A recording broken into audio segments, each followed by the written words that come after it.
சென்னையில் எல்லா வருஷமும் வெள்ளம் வந்தது, அது தடுக்கவே முடியாதா? சென்னையில் எல்லா வருஷமும் வெள்ளம் வருதுல்ல, அதுக்கு காரணமானவங்க மக்கள் தான் காரணமானவங்க. அங்கே வாழக்கூடிய, அங்கே ஓட்டு போடக்கூடிய மக்கள் தான் காரணமானவங்க. ஏன் நான் அப்படி சொல்கிறேன்னா, அவங்க தேர்ந்தெடுக்கக்கூடிய மக்கள் பிரதிநிதி தான் மக்களுக்கு தேவையானது, இங்கே என்ன அவசியமானது, ஒவ்வொரு வருஷமும் எவ்வளோ சிரமப்படுறாங்க, அது அடுத்த வருஷம் இல்லாமல் பண்ணோம், அது எப்படின்றத யோசனை பண்ணி செய்யக்கூடியவங்க தான் அந்த மக்கள் பிரதிநிதியாக தேர்ந்தெடுக்கிறதுக்கு நமக்கு ஒரு வாய்ப்பு கொடுக்குறாங்க.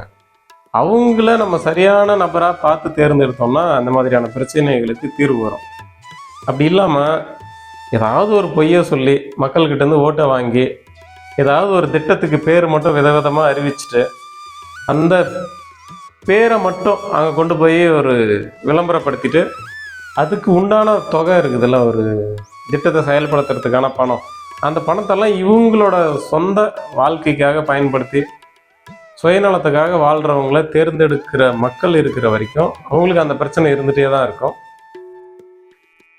அது ஒரு அடியாக ஒரே நேரத்தில் தீர்ந்துருமோன்னா அதை தீர்க்கிறது கொஞ்சம் சிரமம்தான். மக்களுக்கு ஃபஸ்ட்டு புரிதல் ஏற்படணும், இதுக்கு தீர்வு இருக்குதுன்றத நம்பணும், மக்கள் நம்பணும்.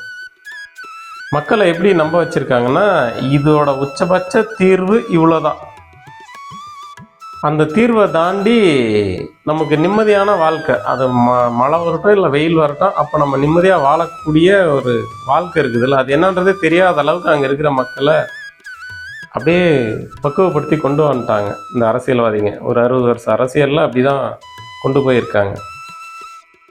அதை மாற்றணும்னா நல்ல பிரதிநிதியை தேர்ந்தெடுக்கணும். அந்த பிரதிநிதி நல்ல தலைவர்கிட்டேருந்து வரவங்களாக இருக்கணும். அதாவது தலைவர்ன்றவர் ரொம்ப ரொம்ப முக்கியமானவர். அவங்களுக்கு உண்மையிலே இந்த மக்கள் மீதும் நாட்டு மீதும் நம்ம கட்டமைப்பை வடிவமைக்கிறதுல மிகப்பெரிய அக்கறையும் உள்ளவராக இருந்தாருன்னா தான் இதை சரி பண்ணணுன்ற ஒரு எண்ணம் வரும். அப்போ தான் நமக்கு தீர்வு கிடைக்கும். சரி பண்ண முடியாதான்னு கேட்குறல்ல, அது என்ன தான் காரணம்னா இதுதான் முக்கியமான காரணம். நம்ம அரசியல்வாதிகள் எல்லாருமே எப்படி இருக்காங்கன்னா, நம்ம பக்கத்து மாநிலத்தை விட நம்ம வளர்ந்துட்டோம்,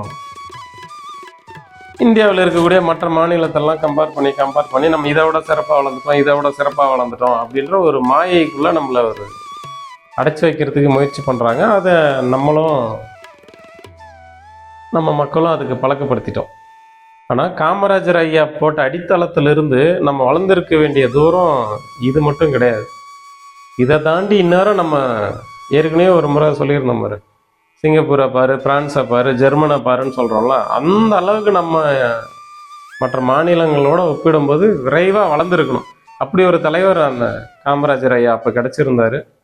அவர் போட்ட அடித்தளத்தில் கொஞ்சம் கொஞ்சமாக இது மேலே எழுந்து வந்துட்டதுனால நம்ம வளர்ந்துட்டோம், மிக சிறந்த மாநிலமாக மாறிட்டோம் அப்படின்ற தகவலை சொல்லி மக்களை நம்ப வச்சு அதுக்கு நாங்கள் தான் காரணன்ற ஒரு பொய்யை திரும்ப சொல்லி இந்த சேரும் சகதியுமா கழுத்தளவு தண்ணி, இடுப்பளவு தண்ணி, ஒவ்வொரு வருஷமும் பிரெட்டுக்கும் பண்ணுக்கும் கையேந்தக்கூடிய சூழ்நிலை வருது. இதில் முக்கியமான விஷயமே என்னென்னா, சென்னைன்றது ஒரு தமிழ்நாட்டோட தலைநகரம். அதனால் நமக்கு அங்கே பெருசாக தெரியுது. அது இப்படிதான் சென்னையில் மட்டும்தான் அந்த பிரச்சனை இருக்குதுன்னு நினைக்கிறோம். அப்படிலாம் கிடையாது. நம்ம ஊரில் இல்லாத பிரச்சனையா? நம்ம ஊரில் எத்தனை கால்வா நமக்கு சரியாக இருக்குதுன்னு சொல்ல முடியுமா? ஏதாவது ஒரு கால்வா முறையாக கட்டமைச்சிருக்காங்க, அதில் தண்ணி நிற்காது, வடிஞ்சு சரியான விதத்தில் வெளியேறும், அதில் சாக்கடையாக மாறாது. இல்லை அந்த கால்வா கட்டின தடுப்பு சுவர் வலிமையாக, அதாவது ஸ்ட்ராங்காக இருக்குதுன்னு சொல்ல முடியுமா?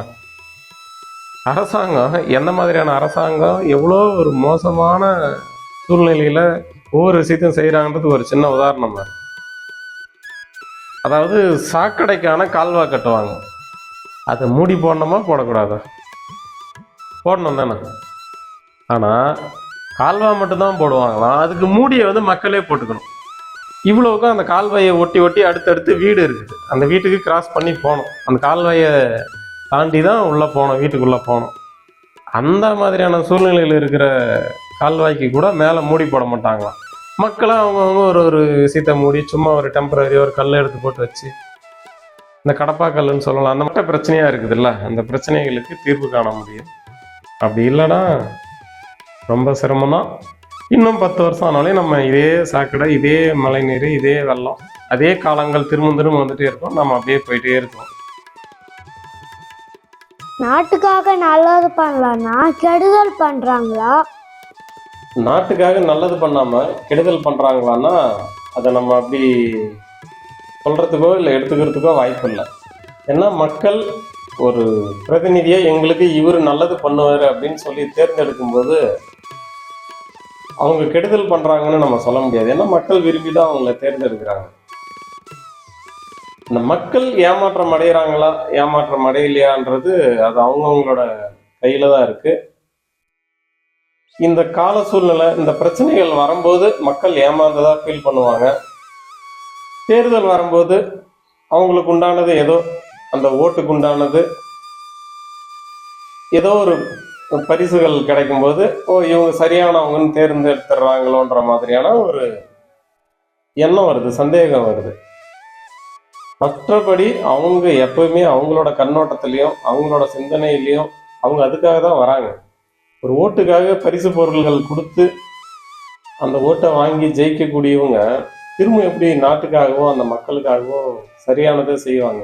இந்த புரிதல் வந்துட்டு அவங்களுக்கு தெளிவாக இருக்காங்க. யாரும் அந்த பரிசு பொருள் கொடுக்குறவங்க தெளிவாக இருக்காங்க. நம்ம இதை கொடுத்து நம்ம ஓட்டை வாங்க போகிறோம், அதை ஜெயிக்க போகிறோம், திரும்ப அந்த பரிசு பொருளுக்கான செலவெல்லாம் நம்ம எடுக்க போகிறோம். அந்த மாதிரி பல மடங்கு நம்ம எடுக்க போகிறோன்றது தெரிஞ்சு தான் அவங்க வந்திருக்காங்க. அது தெரியாமல் மக்கள் வந்து திரும்ப திரும்ப அதே இடத்துல போய் அவங்களையே தேர்ந்தெடுக்கிறாங்கன்னா மக்களுக்கு விழிப்புணர்வு அடையக்கூடிய சூழ்நிலைகள் தேவைப்படுதா, இல்லை அவங்க செய்யறது சரியானது இல்லைன்றது புரியாமல் இருக்கிறாங்களா? நான் உள்பட இந்த விஷயத்த ஒரு ஆள் 2 ஆள் மாற்றிட முடியுமா, ஒரு நபர் 2 நபர் மாற்றிட முடியுமான்னா யோசனை பண்ணக்கூடிய விஷயங்கள். இது எல்லாமே நிதானமாக நடக்கக்கூடிய விஷயம். பல முயற்சிகளுக்கு அப்புறம் தான் அது நல்லது பண்ணுறாங்களா சரியானது பண்ணாமல் இருக்காங்களா அப்படின்றதெல்லாம் முடிவெடுக்கக்கூடிய ஒவ்வொரு 5 வருஷத்துக்கு ஒரு முறை ஒரு வாய்ப்பு வருது. அந்த வாய்ப்புகளுக்கு உண்டான நல்ல விஷயங்களை எடுத்து சொல்லிகிட்டே இருந்தால் புரிஞ்சுக்கிற தன்மை வரும்போது அது எல்லாமே மாறும். அப்போ நல்லது பண்ணுறவங்க மட்டும் வருவாங்க.